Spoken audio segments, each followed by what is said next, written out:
Короче, одел я сюда колечко с канализационной трубы 50-е, только такое силиконовое, не резиновое, тут такое, как покрышка старая рассыпается, силикона нашел. Вот одел через верх. И вот теперь амортизатор, сам пыльник вот этот, он стоит на этой резинке.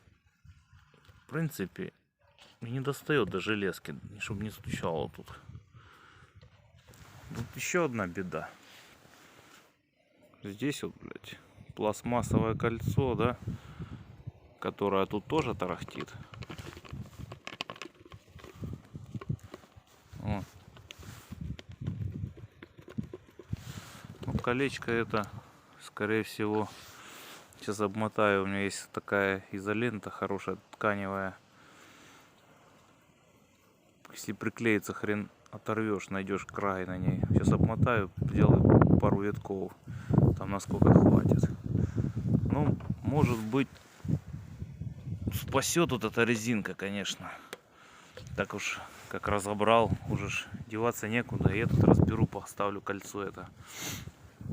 Ну, всем удачи.